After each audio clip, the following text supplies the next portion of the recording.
Kyk, na die afloop van die onlangse cholera-uitbreking in dele van Gauteng in die land, het ons dit goed gedink om te praat oor die effense waterkrisis wat Suid-Afrika moontlik in die gesig staar.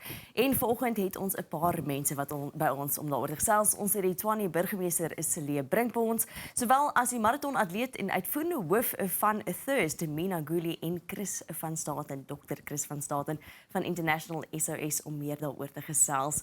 Good morning, Mina. Morning. Goedemorgen, Dr. Chris. Goedemorgen, Cilliers, en welkom hier bij ons. Dr. Chris, I'm going to get right into it with you. We spoke to you at the end of March on World Water Day, and we actually spoke about waterborne diseases back then. When we spoke at the end of March, they reported 10 cases of cholera, and fast forward to the 4th of June, ENCA reported that 26 cases had broken out. Should we have paid attention earlier to the water infrastructure in our country? Good morning. Thanks for having us on the show. Good to have you, the panelists.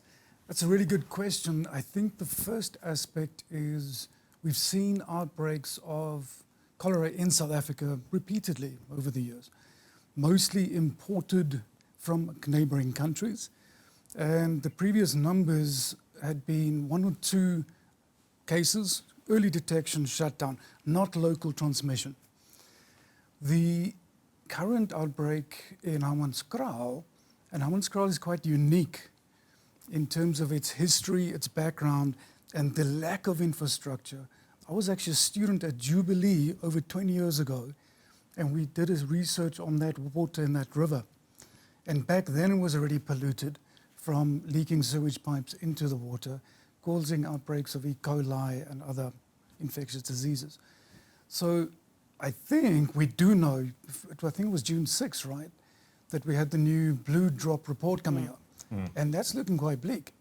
That's not a full audit, it's a random selection of water samples and sewage in the country and not looking very positive. But they are different. Hammanskraal has its own history, it's quite unique in its history. And I don't think we can pull a direct correlation to the rest of the country, but it is a red flag.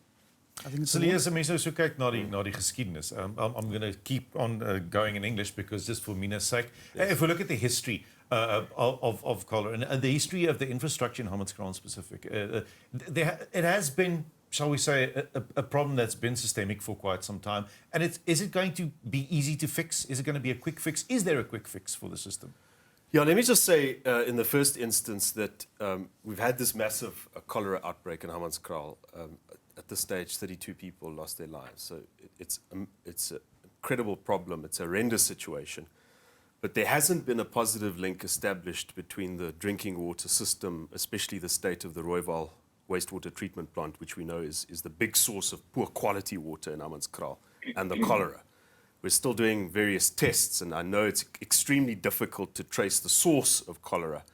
But the point is that the cholera outbreak has again highlighted the fact that the infrastructure in Hammanskraal is poor.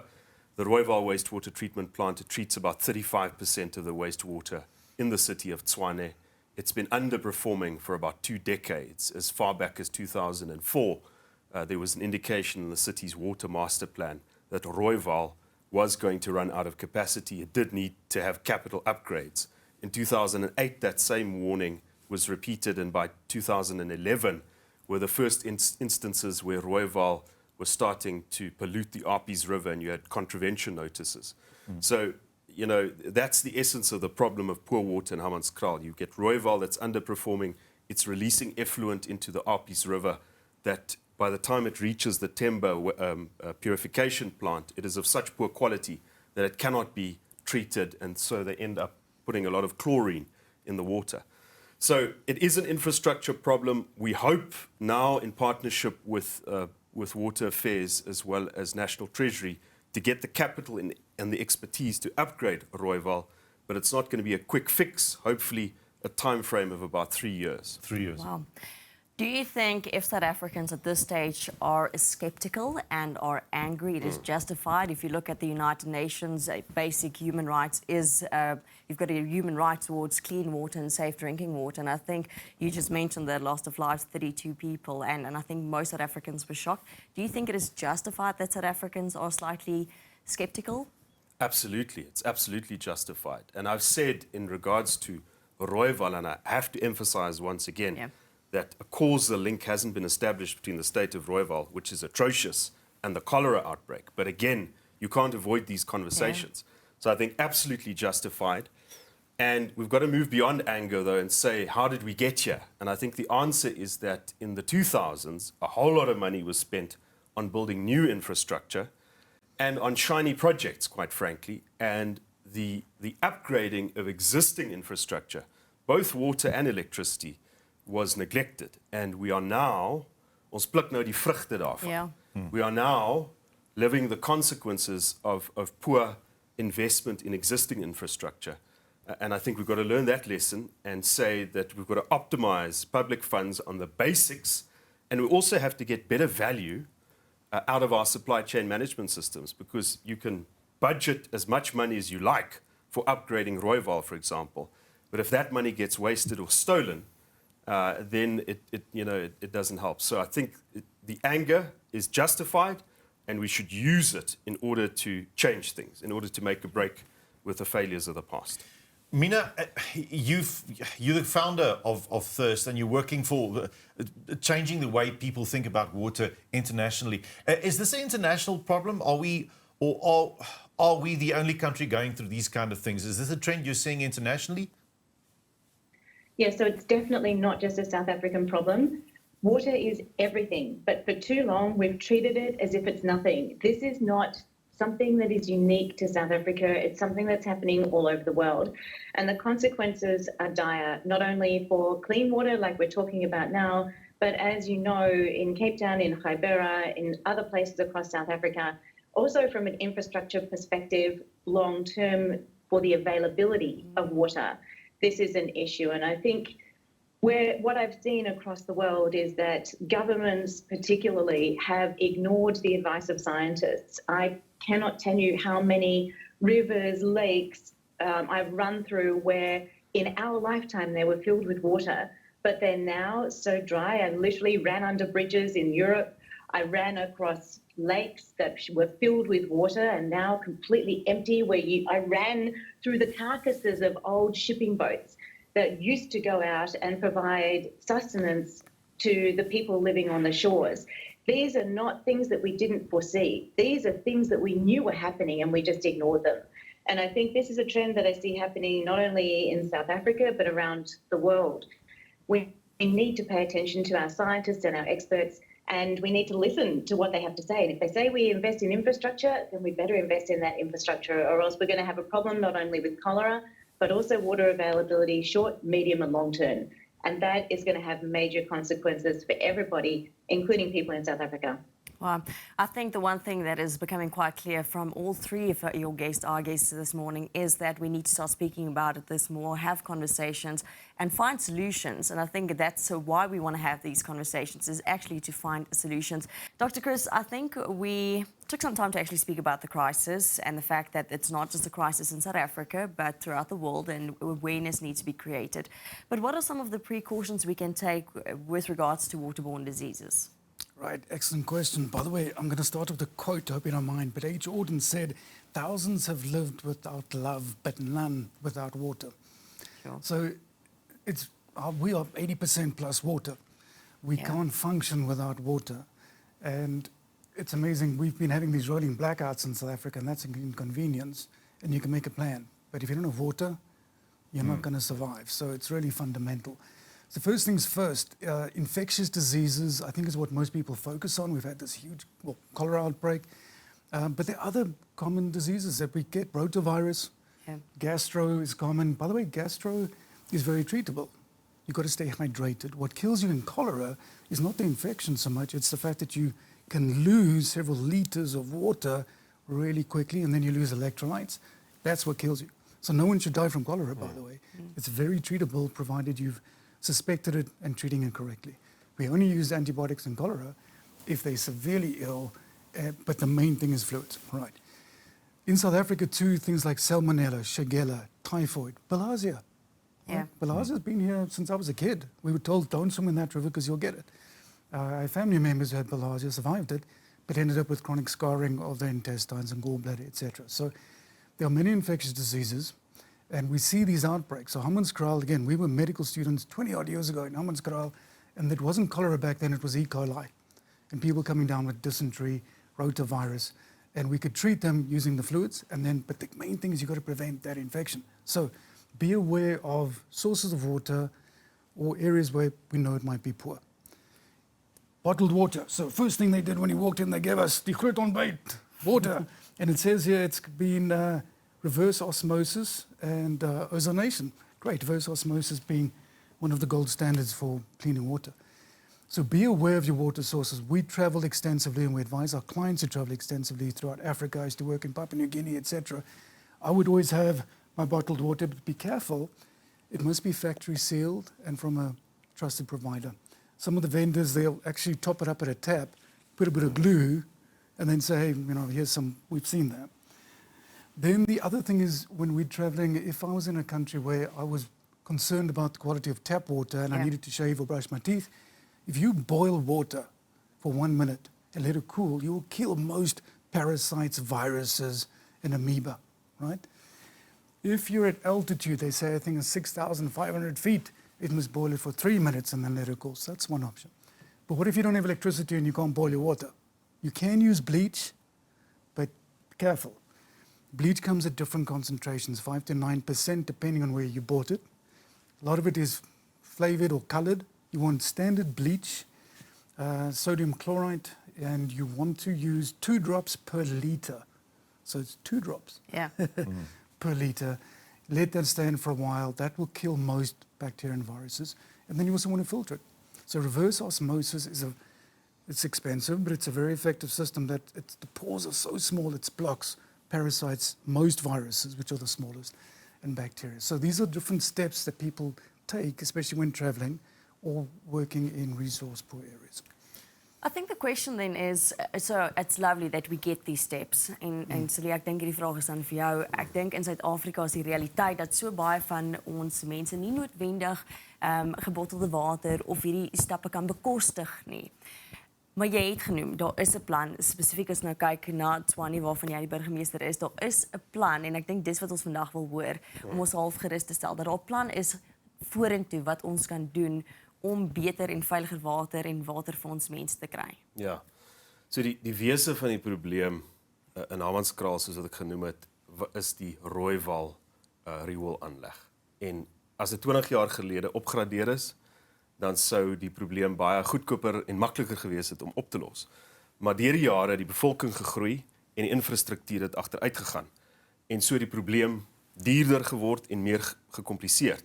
So dit gaan 4 biljoen rand kos om Rooiwal op te gradeer. En om jou idee te gee, Thswane het 'n kapitale begroting in enige gegewe finansiële jaar van 2.5 biljoen rand. So jy gaan nie Rooiwal in 1 of 2 finansiële jare opgradeer. Gaan ons hulp van die staat kry? So die staat inspring of provinsiale regering? Ja, daar's 'n absolute tekort. So wat ek vir die minister gesê het is dit help nie julle aan om contravention notices uit te reik nie. Ons moet die wese van die probleem oplos en dit is befondsing en deskundigheid. En so het ons 'n vennootskap gesluit. Ons sal met nasionale tesourie saamwerk. Die Ontwikkelingsbank van Suid-Afrika sal die implementeringsagent wees.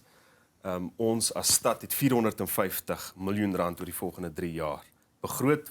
Wat jy sal sien is heeltemal onvoldoende, maar dit is 'n begin om die werk te begin en dan hoop ons om saam met nasionale tesourie die kortval van die finansiering te kry om daai opgraderingswerk te doen. Maar die belangrike punt is in die verlede was dit Thswane en die departement van waterwese wat met mekaar beklei het. Contravention notices en ons wat sê ons het nie geld nie. Maar wat ons nou het is 'n vennootskap om te sê kom ons probeer om die geld iewers te kry, kom ons kry nasionale tesourie by die tafel, die Ontwikkelingsbank van Suid-Afrika. Dit gaan nie die probleem noodwendig oplos nie, maar dit is die belangrikste stap wat geneem is. Dit is die mees geloofwaardige plan wat ons tot op hede het om daai probleem op te los in 'n redelike tyd. Mina, coming back to you, we know now that there are possibilities, there are options, there are remedies that we can take. But you've run 200 marathons yourself to create awareness around the crisis globally around water. In our scenario, it seems like it is human pollution of waterways and water sources.